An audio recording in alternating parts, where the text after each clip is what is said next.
রান্নার গ্যাস থেকে petrol, diesel, টাকার রেকর্ড পতনে এই জিনিসগুলির দাম বাড়বে। বদলে গেছে বিশ্ব অর্থনীতির চালচিত্র। ফের রেকর্ড পতন হচ্ছে টাকার দামে। ডলারের তুলনায় কমেই চলেছে টাকার মূল্য, যার বড় প্রভাব পড়তে পারে দেশবাসীর উপর।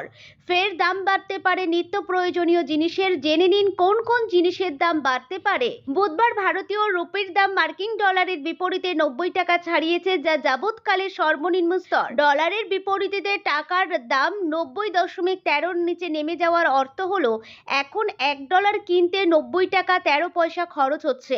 বৃহস্পতিবার যা 90 টাকা 43 পয়সায় চলে আসে।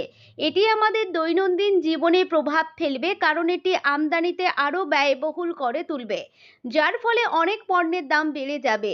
এই ধাক্কা শেয়ার বাজারে অস্থিরতা সৃষ্টি করতে পারে, বিদেশে পড়াশোনার খরচ বাড়িয়ে দিতে পারে। আসুন পরীক্ষা করে দেখি রুপির এই তীব্র পতনে কে লাভবান হবে এবং কে ক্ষতিগ্রস্ত হবে। রুপির পতন আমদানিতে আরও ব্যয়বহুল করে তোলে, কারণ আন্তর্জাতিক বাণিজ্য লেনদেনের জন্য ডলার ব্যবহার করা হয়। এর অর্থ অন্যান্য দেশ থেকে আমদানি করা পণ্যের মূল্য ডলারে পরিশোধ করতে হবে। অতএব যখন রুপির মূল্য হ্রাস পায়, তখন আমাদের প্রতি ডলারের চেয়ে বেশি মূল্য দিতে হবে। যখন পণ্য বেশি দামে কেনা হয়, তখন সেগুলি বেশি দামে বিক্রি হবে, যা আপনার পকেটে প্রভাব ফেলবে। ভারত তার অপরিশোধিত তেলের 85% বেশি বিদেশ থেকে কেনে। একই পরিস্থিতি হয় ভোজ্য তেলের ক্ষেত্রেও, যেখানে 60%-এরও বেশি অন্যান্য দেশ থেকে আমদানি করে দেশ। রুপি দুর্বল হওয়ার ফলে সরকারকে এই আমদানিতে আরও বেশি ব্যয় করতে হবে, যার ফলে তেল আরও ব্যয়বহুল হয়ে উঠবে। এর ফলে অপরিশোধিত তেল ও এর পণ্যের উপর নির্ভরশীল শিল্পের খরচও বৃদ্ধি পাবে। ফলস্বরূপ রান্নার তেল, এলপিজি এবং পেট্রোল আরও ব্যয়বহুল হয়ে উঠবে, যার ফলে নিম্ন ও মধ্যম আয়ের পরিবারগুলিকে আরও বেশি কষ্ট করতে হবে। যদিও smartphone, laptop, air conditioner, refrigerator ভারতে বৃহৎ পরিসরে উৎপাদিত হয়, এই যন্ত্রাংশগুলির অনেকগুলি আমদানি করা হয়। রুপি দুর্বল হওয়ার ফলে তাদের দাম বৃদ্ধি পাবে, যার ফলে সামগ্রিক পণ্য আরও ব্যয়বহুল হয়ে উঠবে। রুপির দাম কমে যাওয়ার ফলে বিদেশে পড়াশোনা আরও ব্যয়বহুল হয়ে উঠবে, কারণ শিক্ষার খরচ থাকবে একই।